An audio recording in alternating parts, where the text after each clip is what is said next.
brought you by Silver Pumps and Motors. Top quality और consistent performance के लिए सिर्फ सिल्वर पंप्स नाम याद रखना.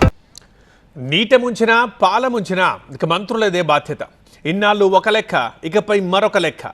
పరిస్థితిని సీరియస్గా తీసుకోకపోతే ఏ పరిణామాలకైనా బాధ్యత వహించాల్సిందే.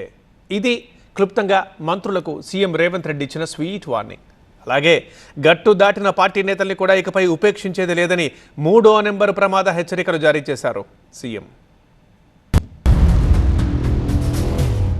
18 నెలల పాలనను పూర్తి చేసుకున్న కాంగ్రెస్ ప్రభుత్వం స్థానిక ఎన్నికల రూపంలో త్వరలో అసలైన పరీక్షను ఎదుర్కొనబోతోంది. దీంతో పరిపాలనా వ్యవస్థను సెటరేట్ చేసే పనిలో పడ్డారు సీఎం రేవంత్ రెడ్డి. ఇప్పటికే 3 కేబినెట్ బర్తులను భర్తీ చేయడంతో పాటు కీలకమైన పీసీసీ పోస్టులను కూడా ఫిల్ చేశారు.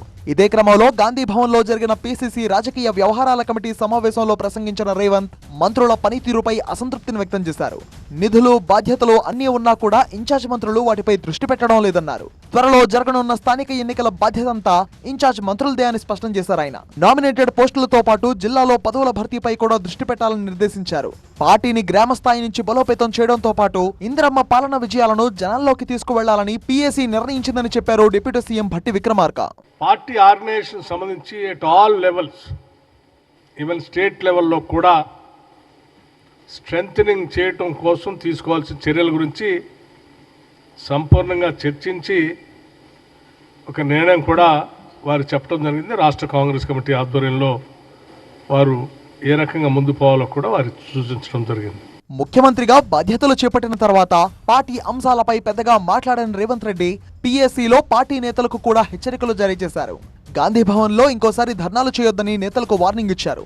ఏదైనా సమస్య ఉంటే తమ దృష్టికి తీసుకురావాలి తప్ప గొడవలు, ధర్నాలు చేస్తే సీరియస్ యాక్షన్ ఉంటుందని వార్నింగ్ ఇచ్చారు. పదవులు అడగడం తప్పు కాదు, కానీ ఆ పదవుల కోసం ధర్నాలు చేయడం ఏంటని మండిపడ్డారు. పార్టీలో క్రమశిక్షణ ముఖ్యమని తేల్చి చెప్పారు రేవంత్. పీసీసీ కార్యవర్గంలో అందరికీ పనప్పగించాలని నిర్దేశించారు. పని చేసే వాళ్లది ఓ జాబితా, పని చేయని వాళ్లది మరో జాబితా ఉంటుందన్న ముఖ్యమంత్రి పని చేస్తే ప్రమోషన్, లేకపోతే డిమోషన్ తప్పదని హెచ్చరించారు. ఈ వ్యవహారంలో ఎటువంటి మొహమాటం ఉండదన్నారు. మీరు ఇప్పుడు వైస్ ప్రెసిడెంట్, జనరల్ సెక్రటరీ అయిపోయినాం కాబట్టి మా రాజకీయ జీవితం నల్లేరు మీద నడక అనుకుంటే మీ అపాయింట్మెంట్ 3 ఇయర్సే. గవర్నమెంట్ ఇంకా 4 సంవత్సరాలు ఉంటుంది.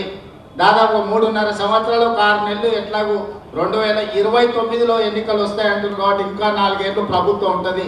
సరిగ్గా ఎన్నికల ముందు పనిచేయని వాళ్ళను తప్పకుండా పీసీసీ అధ్యక్షుడు బాధ్యతల నుంచి తప్పిస్తాడని నేను సంపూర్ణంగా విశ్వసిస్తున్నా. మరోసారి కాంగ్రెస్ పార్టీ అధికారంలోకి వచ్చేలా పనిచేయాలని నేతలకు సూచించారు రేవంత్. బూత్, గ్రామ, మండల స్థాయిలో పార్టీ కమిటీలు ఏర్పాటు చేయాలని చెప్పారు.